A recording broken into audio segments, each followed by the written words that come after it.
West. It is the Wave, 97.9 WHAV, and in the studio with me is Noah Berger, Administrator for MeVA Transit. And Noah, good morning to you. Good morning to you, Win. Nice to have you here and filled with transit news.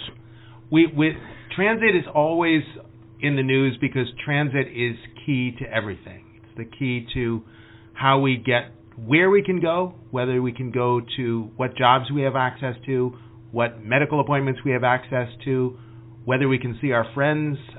So transit is the key to everything, but you only really notice when it's not there. That's true.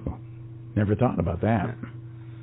I was talking to somebody the other day, and I said, I bet chances are, and I wasn't thinking about the buses, but I said chances are nobody walks to your business. They all drive, don't they?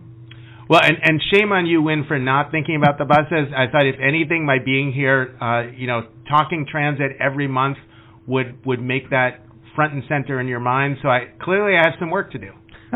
Well, that's why they talk about promoting things, because nobody's smart enough to remember everything they know. Right. So maybe we should up my appearances here. Maybe I got to be here every day, Win, just to keep you so you're always thinking buses. That's my goal. All right. Well, I do know that the buses are running on or close to schedule, and I do know that they're all over the place. In fact, I have been seeing. It's new to me anyway. At least I'm just seeing it for the first time, even though I may have been exposed to it. But some I think they look like cars. They're called mini MeVAs. Yeah. So all of our you're talking about our paratransit fleet, which is the mini MeVA is our demand response, which you have to reserve in advance. But we'll pick you up. That's door to door. It's geared for people who are not, for whatever reason, not able to ride the fixed route. But yeah, we have diversified our paratransit fleet. So we have, in addition to the traditional, they're called cutaways. Some people refer to them as vans, but that's the traditional kind of smaller buses. And we still, that's the bulk of our paratransit fleet. But if you are not using a mobility device and we're just transporting one or two people rather than a full 12-passenger vehicle, makes a lot more sense to use one of these SUVs. They're painted in bold, beautiful MeVA colors, and that again. It's about right sizing the fleet for the trip types. But in addition to that, we just received through the state some new low floor minibuses. So they look very similar to the traditional minibuses that we run, but they're like the word says, low floor. So it means that if you are using a mobility device, or you just have a bum knee, or you just don't want to climb stairs for whatever reason, you don't have to, or ride that lift, which is even worse. You roll on, roll off, just like you do on the big buses. So this was something we've been working to for a couple of years now. I made the perhaps foolhardy decision a couple of years ago that we were not going to buy another high-floor vehicle. Turns out the market was not quite there yet. I got out in front of it, but I stuck to it. Sometimes stubbornness is a double-edged sword, Win. Sometimes stubbornness is good. Sometimes it gets you in trouble. Sometimes a little of both. But we did receive those vehicles. They're just we're painted in the new MeVA colors.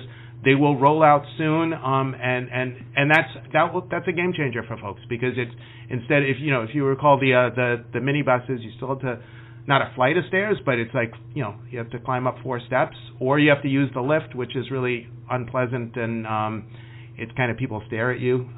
So this is particularly we've been running our fixed route buses with low floors for a generation, but the people who really need it had to wait until now, and I'm very pleased to be able to roll those out. That was the story that we recently ran about the 8 vehicles. You did, and it was I believe it was 9 vehicles, but I get to keep one. Right. Well, we'll talk about that one, but it's that's actually the next round. So we got this from the previous round. That's announcing that we got the award. You can't snap your fingers and build the bus. So now it's a process of So that's the second round of this same vehicle that we'll receive hopefully in about a year. Oh, okay. All right. Nice. But as first covered on WHAV. So the mobility device, that would be well, it's a wheelchair, walker? but not just a wheelchair. So Okay. it could be a scooter. It could, I mean, as something as, I don't know if a walker constitutes a mobility device, but for all intents and purposes, and like I said, it may not be obvious that you have a hard time climbing a few steps. You may have, things that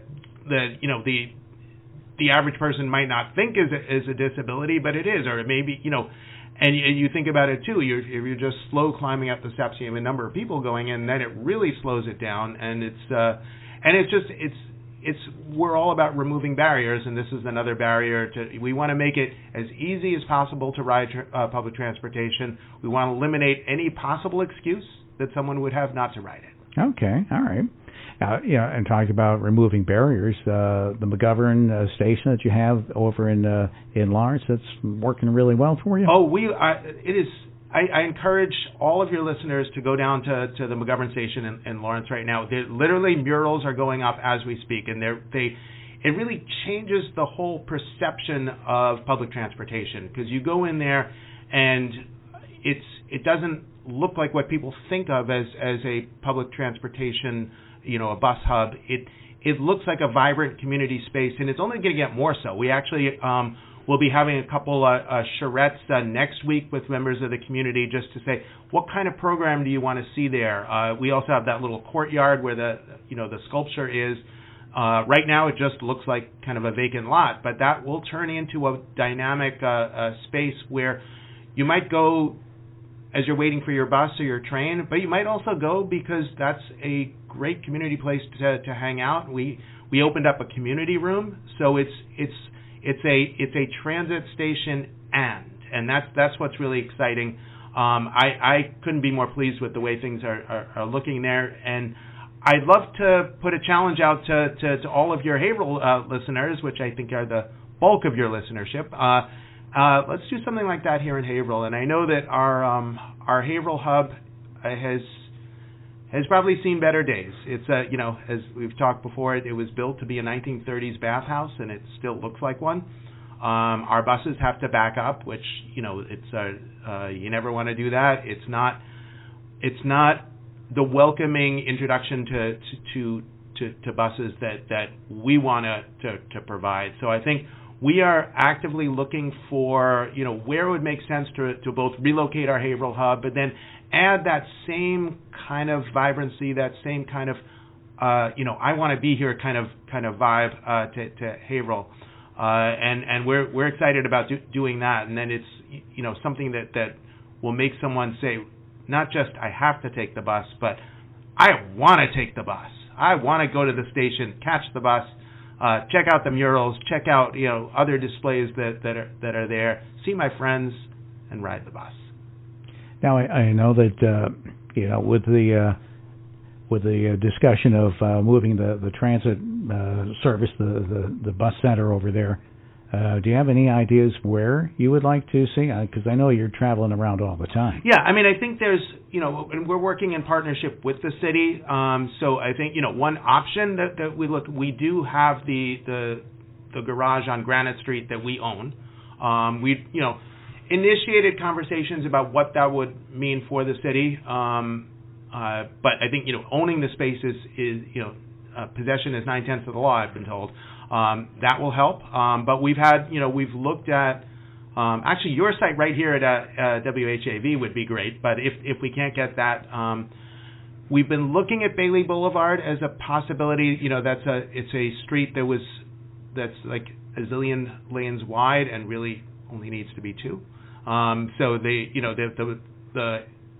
the police are doing some have plans to use part of that roadway, and if possible, we can use some of the rest.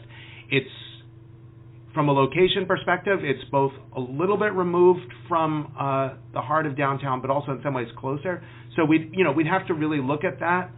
I'd say, and other things, we will challenge your listenership to offer suggestions too, because it's got to be a central location, and it's got to have enough space for buses and enough space to have that sort of welcoming environment for passengers. So I think this would be a great WHAV sort of investigative report to identify ideal spaces to give Haverhill the dynamic bus hub it deserves.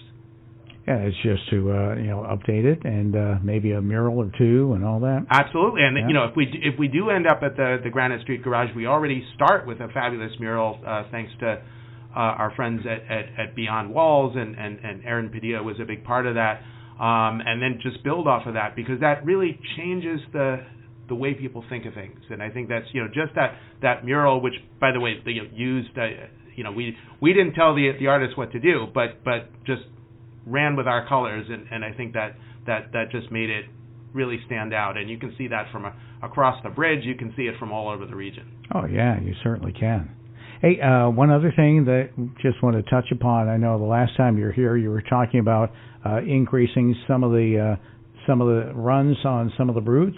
Yeah, so both the Route 1, which goes between Haverhill and Lawrence, and the 24, which goes between Lawrence and Lowell, we're really excited. We're going to be running those two bus routes every 20 minutes on the weekdays, which is, frequency makes all the difference. You don't have to fumble through a schedule to figure out when the next bus is going. That you can literally just go out to where the bus is and know that at the very worst you have to wait 19 minutes, but most of the time it'll be probably 5 or 10 minutes. So I think that's going to be a real game changer. That was thanks to a grant from MassDOT. And what that does, it ties the four gateway cities of Haverhill, Methuen, Lawrence, and Lowell together with really robust service. So we couldn't be more excited about that. Excellent. Well, it's all going to work out, and you'll find a place. Maybe we could build that bus hub over where you live. Maybe. Unfortunately, I am not fortunate enough to live right here in the Merrimack Valley. So it's, but I would love to. And so maybe that can be a joint development. But no, I appreciate the suggestion. Okay. Well, I'll keep thinking. Yeah. No, thanks. And when just for our bus riding, your bus riding listeners, I just want to remind folks that while we did add a lot of holidays to our schedule in the last couple of years, so holidays that those of us who work in government are fortunate to have the day off on, say, Patriots Day or President's Day.